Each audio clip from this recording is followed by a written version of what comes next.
दोस्तों नमस्कार, मेरा नाम है राजेंद्र प्रताप सिंह और आप देख रहे हैं YouTube channel view point with Rajendra. TGT कला विषय की प्रैक्टिस सीरीज का प्रस्तुत है 18वां अंक। अगर आप चैनल पर नए हैं तो प्लीज़ चैनल को सब्सक्राइब ज़रूर कर लीजिएगा और साथ ही ये ज़रूर बताइएगा कि आप कहाँ से ये वीडियो देख रहे हैं। तो चलिए प्रश्नों को सॉल्व करते हैं। खजुराहो का कंडारिया महादेव मंदिर किस शैली का उदाहरण है? तो इसका सही उत्तर है ऑप्शन बी, नागर शैली का। अगला प्रश्न है कि बाघ की गुफाओं का चित्रण किस धर्म पर आधारित है? तो इसका सही उत्तर है ऑप्शन सी, बौद्ध धर्म। अगला प्रश्न है पैग के उस सदस्य का नाम बताइए जो पेरिस में जा बसे थे। तो उनका नाम है ऑप्शन सी, रजा। सर्वप्रथम किसने नाट्य शास्त्र में 8 रसों को बतलाया था? तो इसका सही उत्तर है ऑप्शन सी, आचार्य भरत मुनि ने। रस भाव को शास्त्र रूप दिया था। तो ऑप्शन बी, आचार्य भरत मुनि ने। अगला प्रश्न है कि इनमें से कौन असंबद्ध है? तो 4 ऑप्शन में ऑप्शन डी, चित्रकार तीनों से अलग है। अगला प्रश्न है कि वर्णिका भंग से तात्पर्य क्या है? तो इसका सही उत्तर है ऑप्शन सी, नाना वर्णों की सम्मिलित भंगिमा। अगला प्रश्न है मोनोक्रोम क्या है? तो इसका उत्तर है ऑप्शन बी, एक ही रंग की विभिन्न तान। काले रंग के मिश्रण से तैयार रंग के विभिन्न बलों को कहते हैं। तो इसका सही उत्तर है ऑप्शन सी, शेड्स। अगला प्रश्न है प्रकाश की मात्रा सबसे अधिक होती है। तो ऑप्शन बी, पीले रंग में। चित्र में प्राण आता है। तो इसका सही उत्तर है ऑप्शन सी, रेखा से। स्थिर मुख आकृति होती है। तो इसका सही उत्तर है ऑप्शन बी, अंडाकार। रबड़ पॉलीमर का इस्तेमाल होता है। तो इसका सही ऑप्शन है ऑप्शन बी, लिनोकट में। भारतीय रुपए के प्रतीक को स्वरूप देने वाले डिजाइनर का नाम है option C, D, Uday Kumar.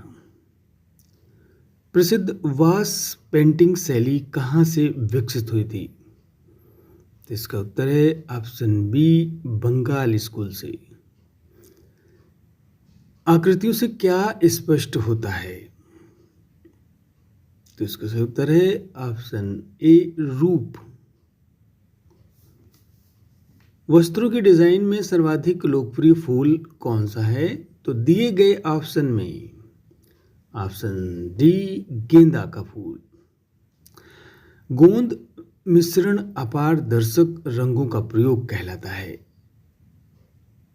Option B, ग्वास। फ्रैंको कैंटाबियन क्षेत्र किसे कहते हैं? तो इसका सही उत्तर है ऑप्शन ए, यूरोपियन प्रागैतिहासिक चित्रों का प्रमुख केंद्र है। अगला प्रश्न तालिका और मिलान पर आधारित है। तो तालिका ए में प्रागैतिहासिक स्थल का नाम है और तालिका बी में कि वो किस राज्य में स्थित है उसको मिलान करना है। तो तालिका ए में ए ऑप्शन में कोहबर और बी ऑप्शन में झारखंड, जैसा कि आप देख रहे हैं इस प्रश्न में। तो इसका सही उत्तर कौन सा होगा? इस तालिका को आराम से देखिए।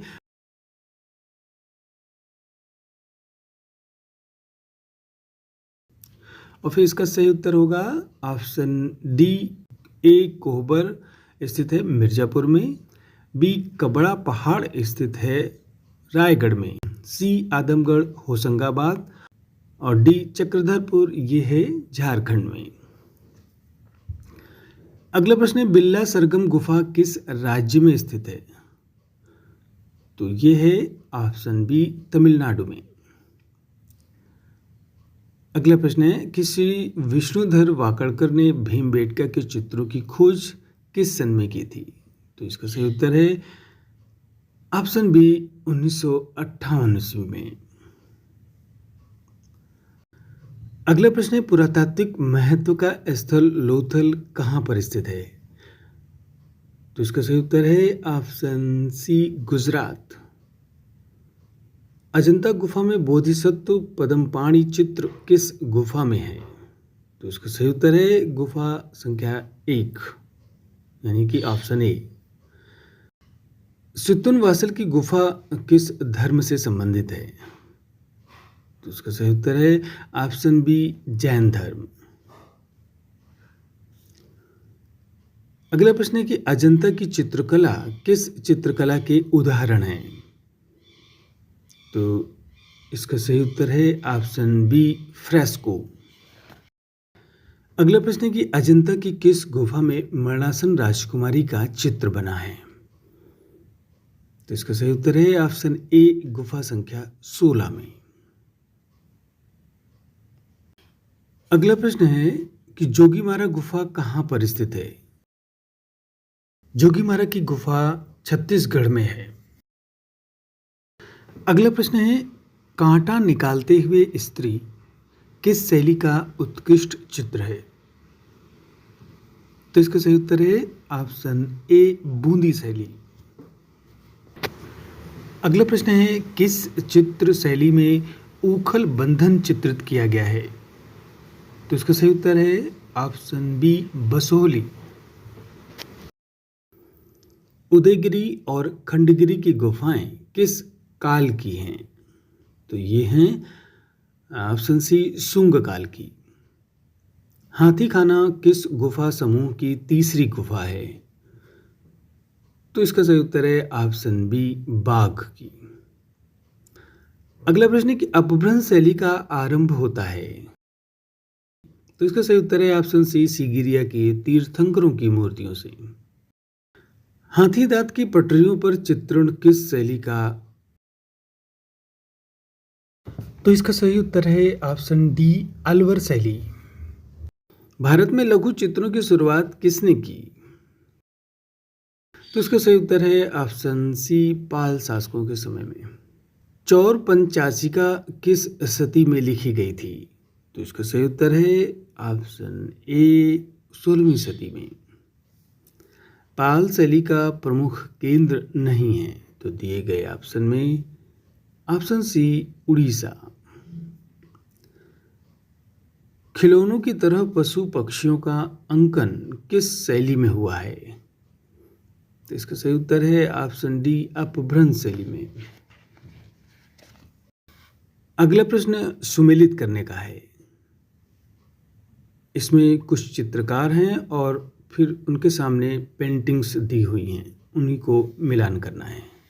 तो इस प्रश्न को ध्यान से देख लीजिए और फिर इसका सही उत्तर है ऑप्शन डी। तो मंसूर का संबंध है अबिसिनियन जेब्रा की पेंटिंग से और बसावन का संबंध है अकबर की हवाई हाथी की पेंटिंग से। अब्दुल समद का संबंध है हजबनामा से और विचित्र का संबंध है जहांगीर की एक सूफी संत से भेंट वाली पेंटिंग का। अगला प्रश्न है कि पंचतंत्र का फारसी अनुवाद है? तो इसका सही उत्तर है ऑप्शन डी अयार दानिश। हजबनामा के मूल चित्र किस पर चित्रित किए गए हैं? तो इसका सही उत्तर है ऑप्शन सी कपड़े पर। हजबनामा किस हिंदू ग्रंथ का सचित्र अनुवाद है? तो इसका सही उत्तर है ऑप्शन बी महाभारत। अकबर की चित्रशाला में कुल कितने गुजराती चित्रकार थे? तो इसका सही उत्तर है ऑप्शन सी 6 गुजराती चित्रकार। अगला प्रश्न है कि किस शासक के काल में चौड़े हाशिए बनने लगे थे? तो इसका सही उत्तर है ऑप्शन डी शाहजहां के समय में। तुझके बाबरी के लेखक कौन हैं? तो इसका सही उत्तर है ऑप्शन बी बाबर। अकारिजा को किस शासक ने इलाहाबाद चित्रशाला का अध्यक्ष नियुक्त किया था? तो इसका सही उत्तर है ऑप्शन बी जहांगीर ने। शेर का शिकार करते जहांगीर का दृश्य किस चित्रकार ने बनाया था? तो इसका सही उत्तर है ऑप्शन बी अबुल हसन। सियालकोट में कागज बनाने का कारखाना किसके समय में स्थापित हुआ? तो ये है ऑप्शन ए अकबर के समय में। अगला और अंतिम प्रश्न है आज के अंक का, दक्कनी शैली मूलतः कहाँ केंद्रित थी? तो इसका सही उत्तर है ऑप्शन डी बीजापुर में। तो ये थे कुल 50 प्रश्न जिनका आप कई बार अभ्यास कर सकते हैं कम समय में। तो मिलते हैं अगले अंक में 50 नए प्रश्नों के साथ। अगर आप पिछले सारे अंकों को देखना चाहते हैं, सॉल्व करना चाहते हैं क्वेश्चन को, तो ये सारे आपको प्लेलिस्ट में मिल जाएंगे। तो फिर मिलते हैं अगले अंक में। नमस्कार।